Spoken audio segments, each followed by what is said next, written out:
Okay, let's go ahead and get started. Hello, everybody. My name is Reverend Dr. Antonio Arnold, aka Beast Mode, and I am so happy to be here tonight. Well, this morning at 02:53. I'm doing it again, guys. I'm just one of those veterans who like to be up late in the morning, early in the morning, just like a lot of our newscasters or our anchors. They're pretty much showing up for work around this time. All the folks you love, ABC, NBC, CBS, and MSNBC, they're at work right now. If they're on the East Coast doing the broadcast, or they're on the West Coast doing the broadcast for the morning show. So, I just want to take this time out to greet you and say hello to you. If you notice, I'm wearing in my Army shirt, PT uniform. So just a little bit about myself to clear some air. First of all, guys, I am a disabled veteran. I served 22 years altogether in between the United States Army and the Air Force. That's what my record shows. And I have good years of 18 and a half years. So it's just a year shy from the official retirement. However, I am very nicely compensated right now. So, and I do have a military ID. So, guys, I haven't lost anything. Everything's good. I'm still working on fighting with that to get my time that they took away back so I have a full year and a half, which they took from me. I can get my full 20-year letter. But that's another story on my chapter of Life of Challenges. And every challenge is an opportunity. Huh? Anyway, guys, and again, I'm the guys who wear two hats. I served in the Army and Air Force through the Air National Guard, Virginia Air National Guard. Aim high. Huh? I love my brothers of the 203rd Red Horse and sisters of the Red Horse Squadron at Camp Pendleton, Virginia Beach, Virginia, or as they call it, State Military Reservation. And if you know anything about the history of Camp Pendleton used to be very huge. It used to be a very large base on the Eastern Shore, all right, during the Second World War. And matter of fact, it used to have those guns out there and those towers, so in case the enemy trying to make a land in the United States East Coast, particularly Virginia Beach, they will be met with a volume of surprise and love. And only an enemy could love. Russia, don't you dare get any ideas. China, you the same way. You got a long way to get over here. But anyway, guys, I digress. I want to talk about my book, but I want to show you something. Like I said, I did wear a number of hats.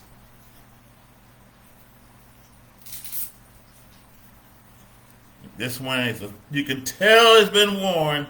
This is my Red Horse hat. 203rd. You see that bulldozer right there? It's probably the only hat I got left. I used to wear this to work every day. I was full time. I am a guardsman who was working full time on base, and I had a mentor, and I was his partner. We made our jobs to make sure base maintenance was done, and inspection was done, and the state of readiness is always in play. So we are rapidly deployed, guys. That's the mission of a Red Horse, Air Force, Air Red Horse. We rapidly deploy. We're not like Prime B to be the last one to leave or one of the few to leave. No, when they say rapidly deployed, they mean every word of it.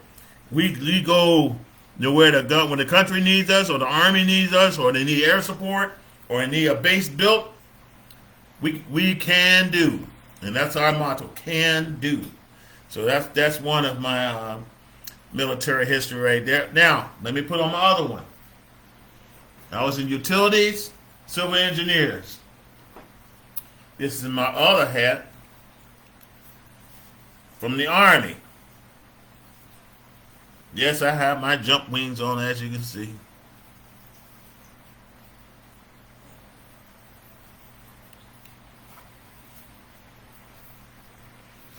And I definitely was on JAP status. I was stationed at Fort Bragg for a little bit, 3.5 years there.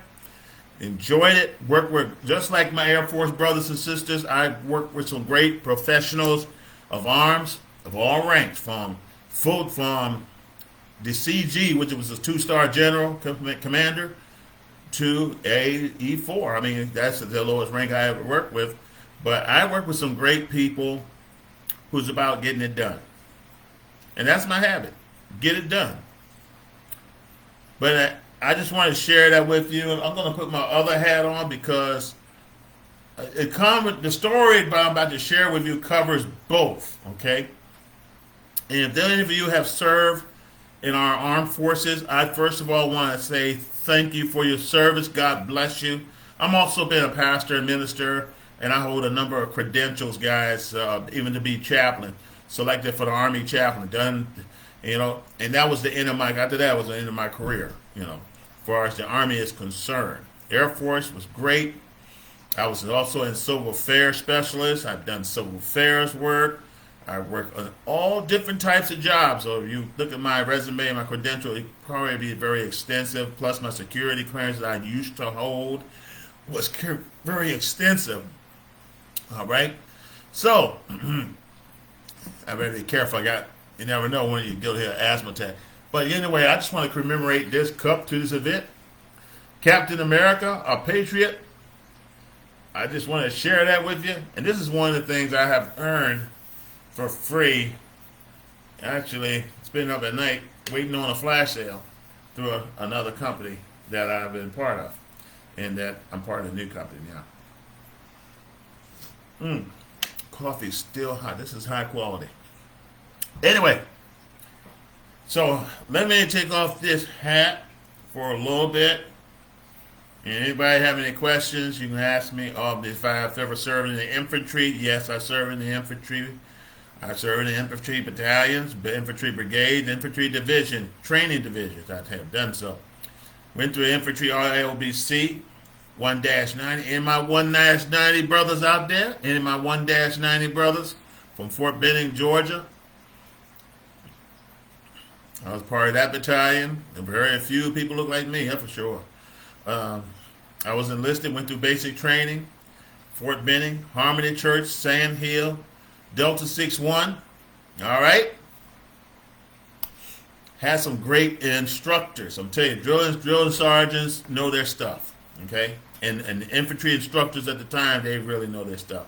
And we were preparing to stand off. We were standing off against the Soviet Union, which was Russia, Moscow, the capital, and we're dealing with them now. And hopefully, things won't get too hot. But anyway. Yeah, I have the opportunity to serve with some great people. Like I said, got a lot. If you look at my credentials, you'll see a lot of things that I have had the opportunity that I didn't think was opportunity, but have come to find out later, they were great opportunities. So if you're a soldier, an airman, and you feel that your job is not relative, or your career or AFSC is not getting you anywhere, or your MOS not getting anywhere, guys, take a look at deeper than that. And you'll find that your MOS is developing you for greatness, okay? Or your AFSC is preparing you for greatness. And even for my naval brothers, everything you go through and everything you do on your job is to prepare you for greatness, okay? I just want to encourage you. Please hold the line. Hold the line. Don't quit. Don't quit unless you have no other way of staying in, okay? Like I did. Don't quit, though. Don't quit. All right? So, let me take this off and put on back my hat to tell the story. And the story is about this book right here. Hurricane Katrina and I wrote this book back in 2000. Well, I finalized and published the book in 2006. Right after I wrote it, telling the story, right after I got back from my first deployment, nationwide deployment within the continental United States, which was my first experience, and working with a joint command with the Army National Guard and the Army itself and the Air Force. and it was for one of my first time ever going to have to go on a mission. Of course, we have missions on base, but there's nothing like going on and doing a humanitarian side of the house and within your own country. That's what we're here for. We're Department of Defense. That's our job, is to protect our country, but also to work within our country as well. So I was inspired to write this book. These are my photographs too. This is my photo, and I have a copy written, of course. But this is my photo. I was on my way on the road. We were on route to Interstate 10. Okay, so you know Interstate 10 will give you a nice view, and I was like, I'm going to multitask and snap a few pictures to tell my story. And I guess God was leading me to do this because I didn't think about what I'd be driving, be on a mission, and then I'm going to take some pictures. Now, if I was down range, that'd be a whole different story. I wouldn't take too much pictures because, it's the sensitivity of the mission. But, this is my story, And I just wanted to share my experience while I was serving in New Orleans, while I was serving part of the Air National Guard. I was also in the Army Reserve and Army Active Duty for a while too. And when I was writing this book, I was on active duty. All right. Excuse me.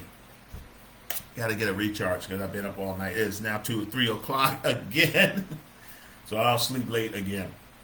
But the devastation. Let me tell you about the devastation. I was on my way home. Let me tell you just a little bit about it. My story. I was on my way home. It was the end of the work week.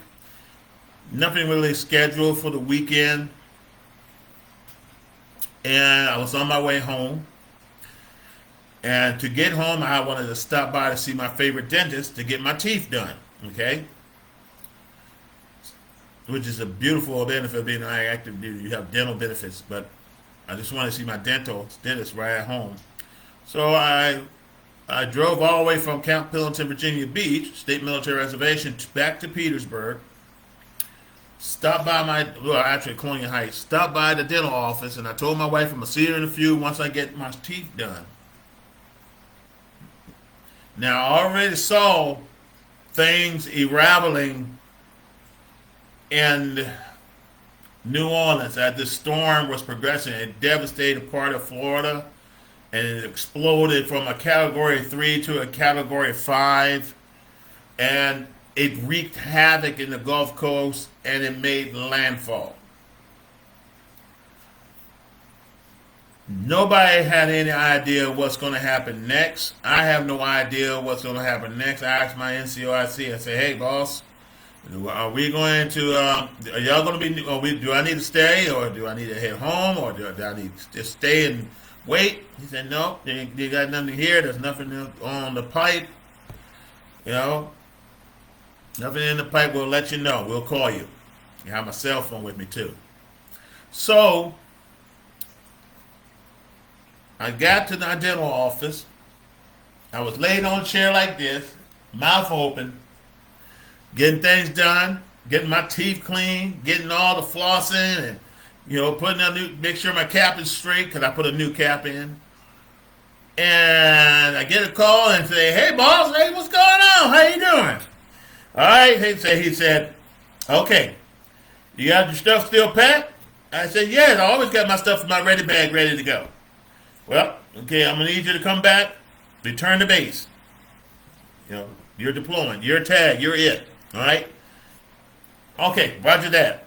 So I hang up the phone, call my wife. I said, hon, I will not be coming home.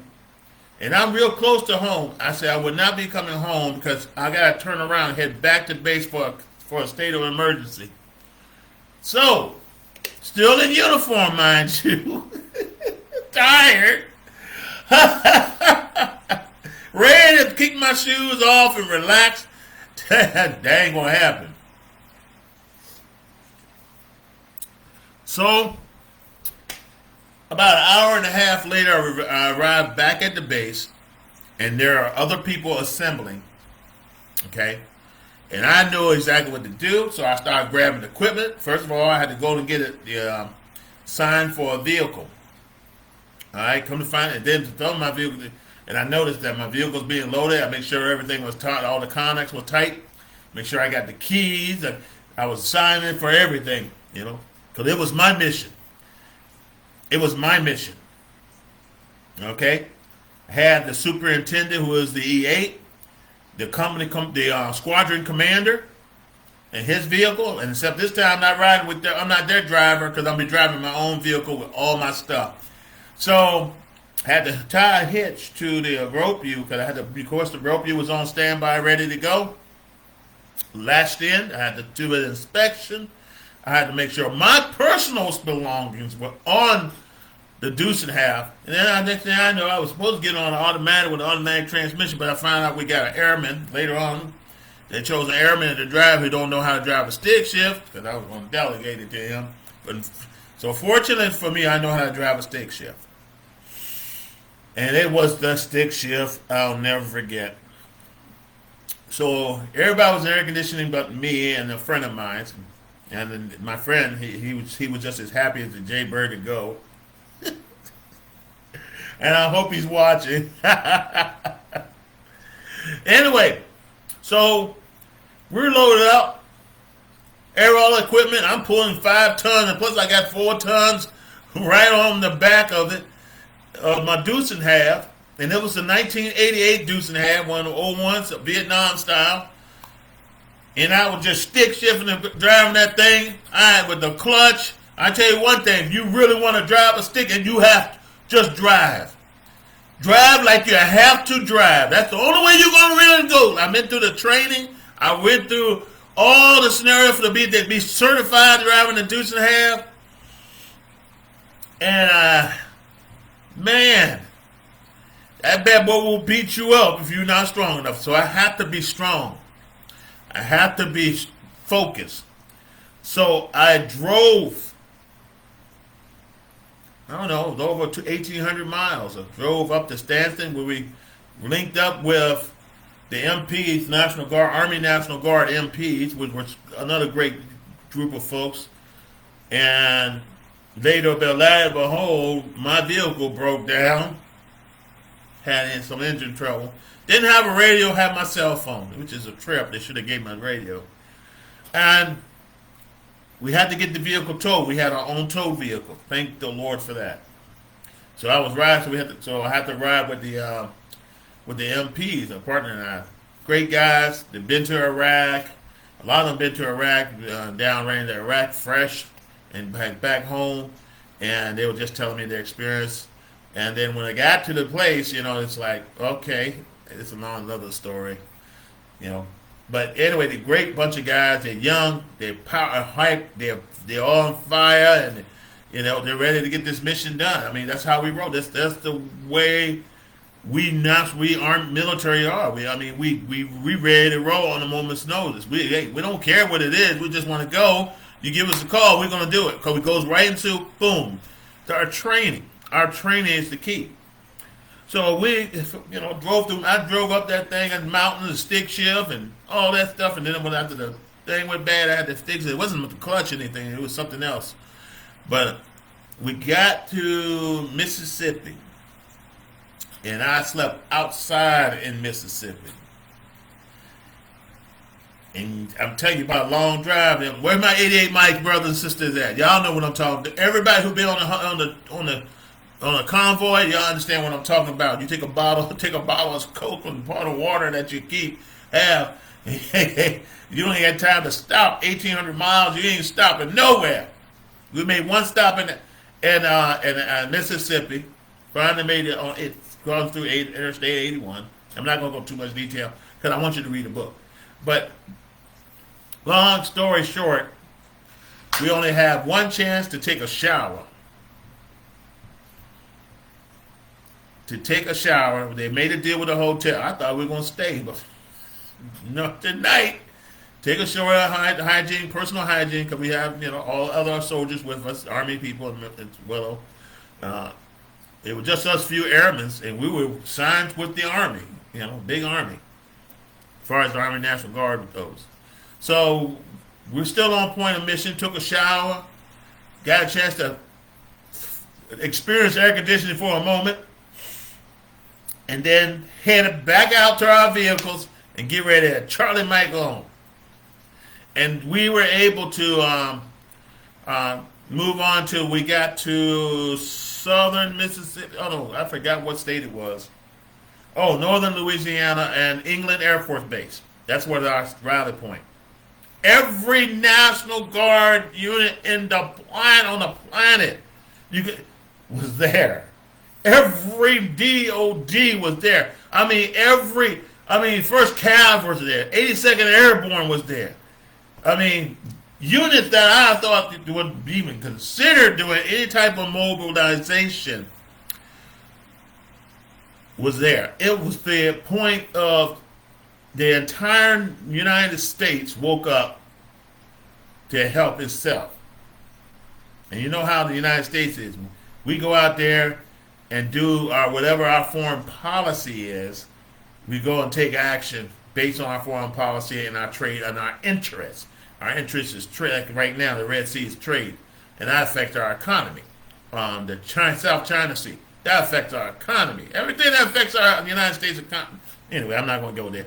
Anyway, but you get the point. New Orleans, the southern Gulf Coast. So we stopped right there, and I'm fast forwarding.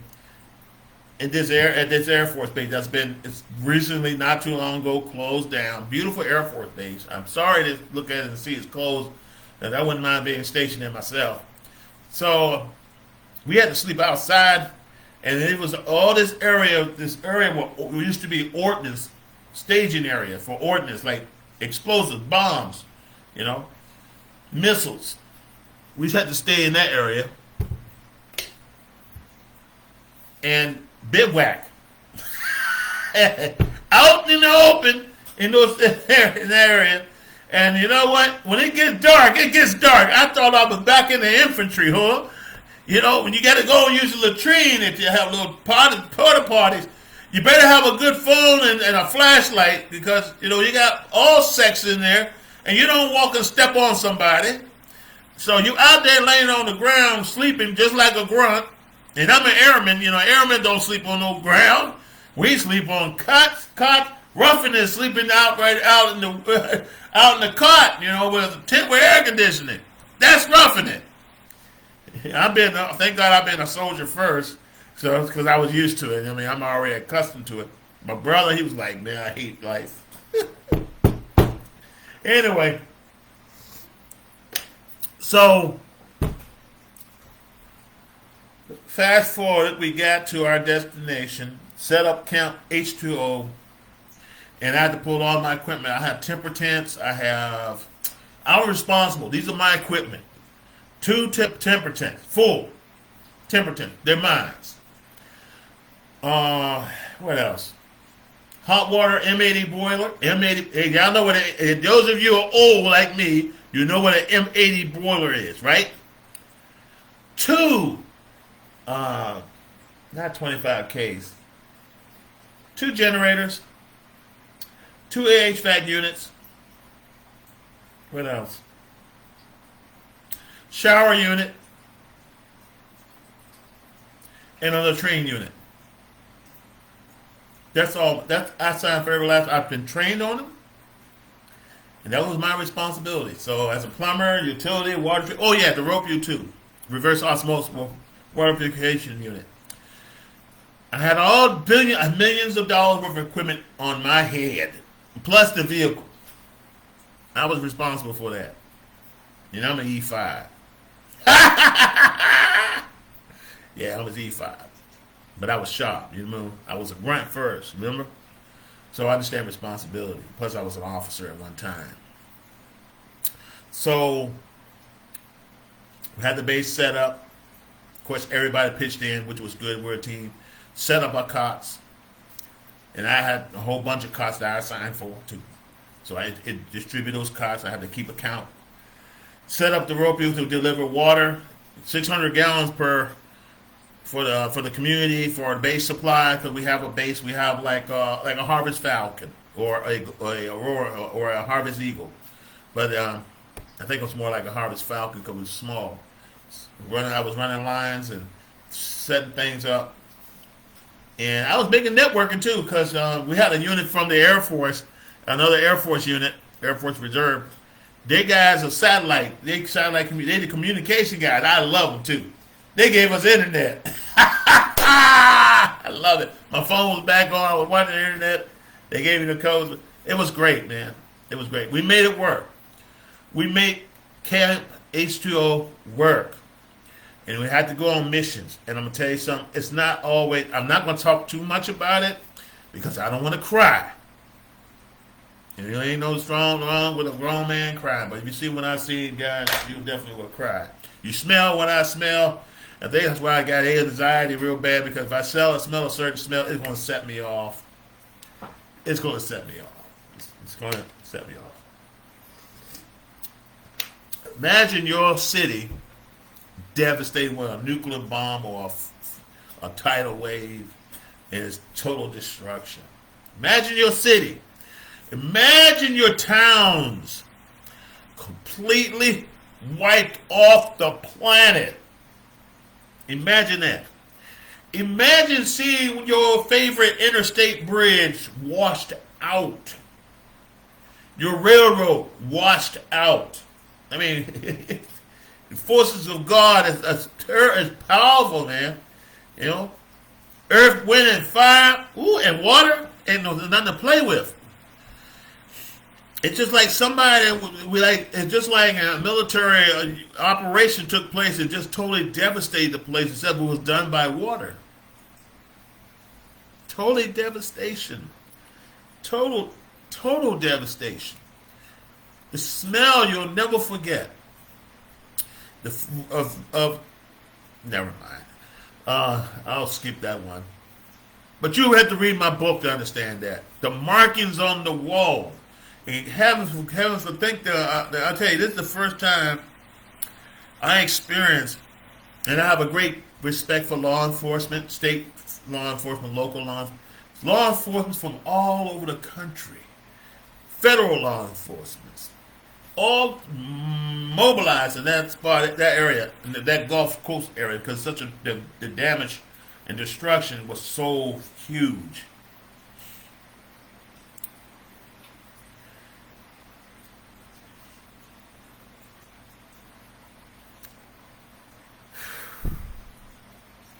You don't know how blessed you are, guys. You Americans, we don't know how blessed we are. Sometimes you don't know how blessed you are until you lose it. Like people in Africa, and some people in Ukraine, the people in Lebanon, the people in Israel, the people in Yemen. I mean, their leaders made the decision to start a war, and the people pay for it. You don't know how blessed you are. I'm here to tell you, I ain't mean to do this.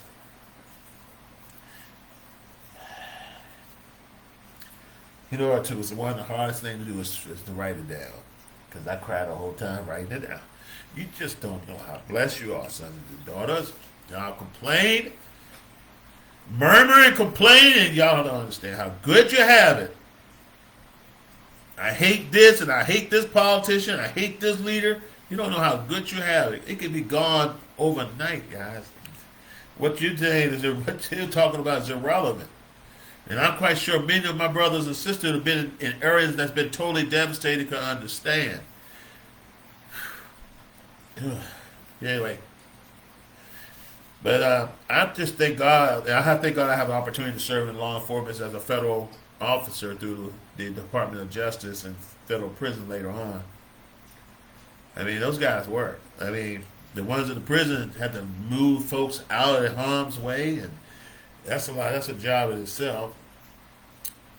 The federal marshal, the FBI's, the Homeland Security people, they were all great. Coast Guard people, I worked with them. They were great. Army, Air Force, Navy, with Marines, we all worked together. I got hurt while I was there too, and I get, of course, I got disability on it. Yeah, I got hurt there. But we were going there, and folks were acting stupid, shooting at guardsmen and shooting at law enforcement, shooting at rescuers, trying to help people, and you got folks shooting gangbangers who don't deserve mercy for what they do. Do it again. I promise it won't be pretty. We'll look at you as an insurgent. And you see what happened in Fallujah. Anyway, it was real, guys. I had a weapon. I had a magazine loaded up. Yeah, we were ready. We were ready. Had body armor too. It's sad. You got to go somewhere within your own country and carry live rounds and body armor. Think about that. Because stupidity of people. Unsaved. I hope they repented since then. And got their life on track. But yeah, it was just total devastation, ladies and gentlemen. I mean, downtown, you see stuff twisted up like some giant, like it looks like a tornado just came in and just twisted every tree. Buildings falling apart, rocks sliding like, a brick. I mean, these old buildings. You would never imagine that the whole wall would cave in. And then, heaven forbid, going to the other areas, we were delivering water. And, I mean, it was just total devastation, you know. Got a chance to shake hands with my brothers in the 82nd Airborne Division, and who are also ropey operator. But I'm gonna tell you something. Let me tell y'all something. Air Force got the best stuff. I don't care what y'all say. We got the best equipment. I don't care if it's the same equipment. Our equipment is newer and in better condition. Did y'all hear me? Our tents are like the hotel. Our equipment is like brand spanking new.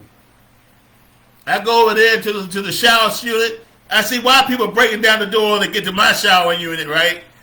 That shower unit is totally messed up. I'm like, First Sergeant, are you actually going to send soldiers in there? There was so much contaminants on the ground, like you could smell the river up from the ground. And you go, I wouldn't dare walk. I put extra flippers on for that because we got layers we can put on the ground. We got tarps we can put on the ground so you can just walk. I mean, and you got a shower and a shave unit, look like a regular shower, stainless steel, nothing but the best. From the Air Force, from the Air Force, okay? unless you're in a high 2-star command with a 2-star general, he ain't gonna take a bath in no shower unit like that the Army had. Oh heck no! Man, we had lieutenant colonels and majors, sergeant majors, first sergeants, and NCOs, and a couple of guys when they introduced over there trying to sneak a shower and came in. We want to use your shower. And we did. We worked it out, the schedule. And I was responsible to making sure they got hot water, clean water. The place was cleaned at all times for all 4 shifts. What else?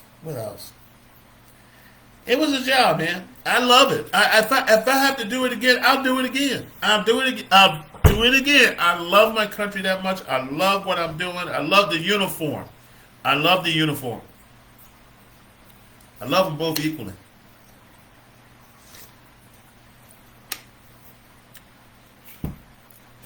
But I thank the Lord for that opportunity. And I thank the Lord for my friend, who is a pastor also. For when I was in college at Fort Lee, he was telling me about it. Because the Army wasn't taking nobody. Can't say I didn't come to y'all first. Y'all weren't taking prior service. Y'all weren't taking nobody. And we just had 9/11. But the Air Force was... The Air Force, excuse me for doing this, but I'm not running those. I can't help it. The Air Force was taking people. So I took the ASVAB test, maxed up on that thing, because, I'm already almost a college graduate. And did pretty good. However, my time had to come short because I was called to ministry. I was already a minister. I was already assistant pastor at the time. And I was already ordained. I mean, I wanted to become an Army chaplain. And things worked out for me where I could transfer from the Air National Guard full time to be a full time soldier in the Army and get back on jump staffs. So and it was a hard pill, but I had to look at the future. Got my bachelor's degree when I was in the Air National Guard. The Air National Guard was paying my loans, student loans, which was great, and the Army picked up from there, and it was good. Best decision I ever made. I have, a number of, 3 masters that the Army paid for. The military paid. Yeah, the Army paid for it. 1 bachelor's the Air Force paid for. The Army paid the first half, and the Air Force paid the other half. And it was a great decision. It was a great decision. Plus, I had all my other credentials and degrees and all this stuff. Fast forward.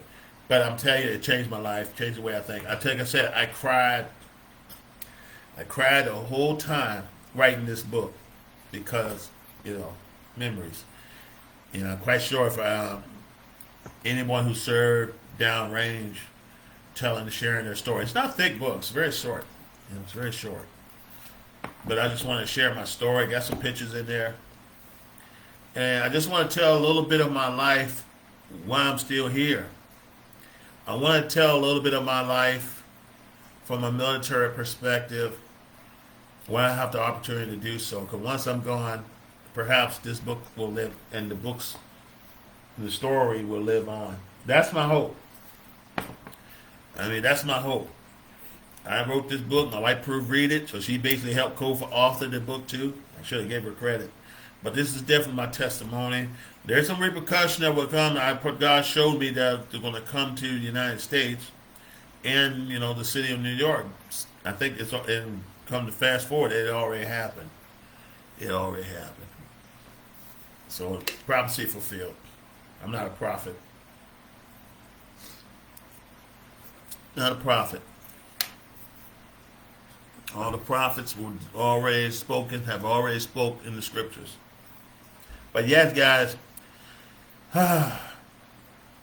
22 years of my life, including ROTC, senior ROTC, and junior ROTC, made me the man of who I am today.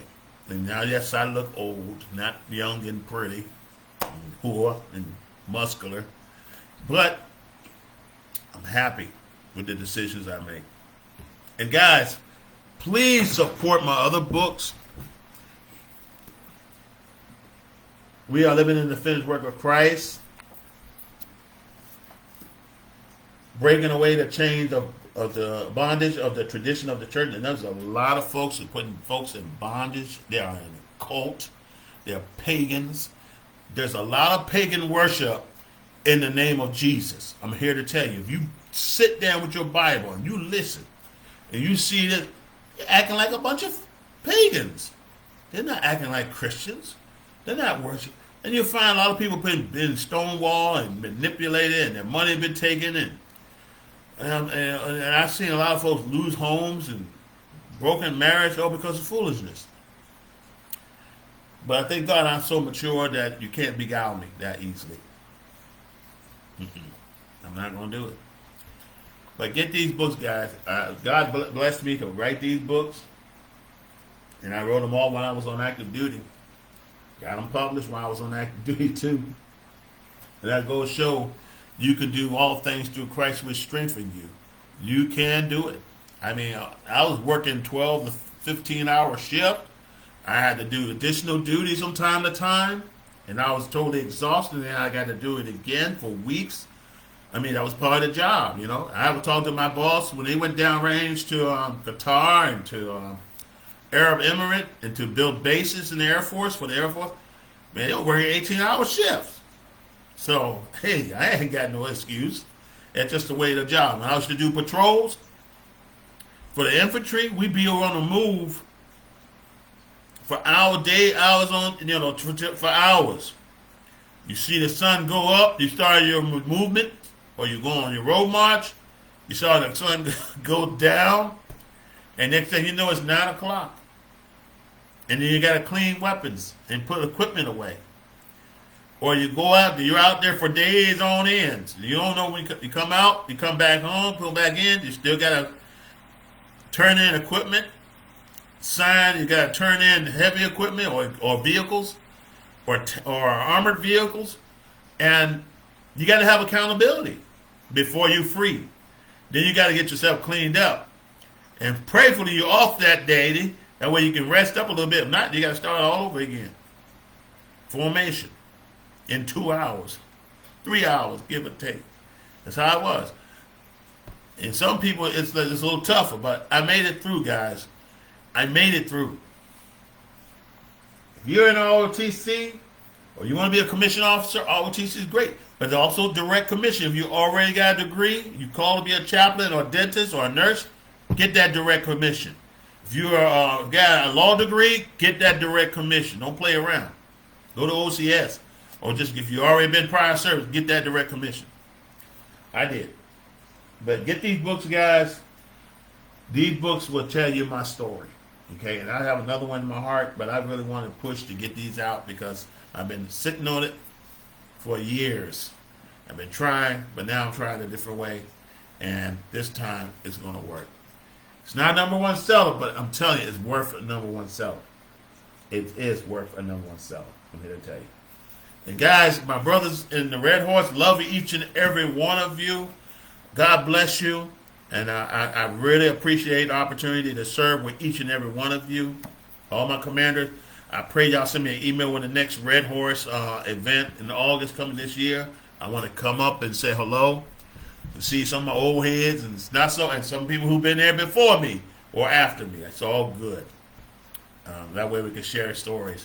And to my Army brothers and sisters, 80th Training Command, 80th Division Infantry, Tactics Committee, first of the second of the 317th, 18th Airborne Corps, 82nd Airborne, 504th.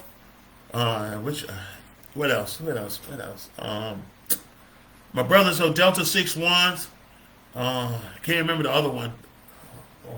Battalion. I can't remember.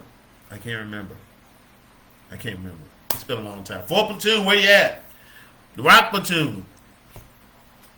But anyway, guys, that's my story, and I'm going to stick with it. Please like, share, subscribe, and please show your support. Click the link, make a purchase, or just Google Hurricane Katrina and I. Here's the link right here, guys. I know I've been running my mouth, but I'll tell you, I know what I'm talking about. A lot of you all been downrange and had to mobilize and move to the move station. I know about that. I know about being moved. I got a move ribbon to prove it. Yes, I was mobilized too. But God had a different mission for me. Get your book today. You won't regret it. Anyway, guys, I think I mouthed off and cried off enough, and it's 3:36 in the morning. I think this is about enough time. I appreciate each and every one of you watching later. If you watch it later on today, I appreciate you. I thank you all for your support also for supporting our country, supporting our veterans. And if you're a veteran and you have some issues, go ahead and get help. Go ahead and get disability. Apply for your claim today. Don't sit, don't wait, because we don't know how things are going to go in the next few months. Things starting to get a little hot with Russia, with the Soviet Union. There will always, let me hear what I'm saying, they will always be the Soviet Union to me. You understand? They've been my arch enemy for years. They will always be the Soviet Union. And I will always look at Russian Federation that way.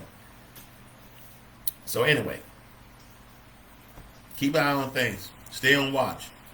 Anyway, guys, this is Reverend Dr. Antonio Arnold, a.k.a. Beast Mode. Airborne, and also CE. Signing off. God bless you. Thank you for support. Airborne, out.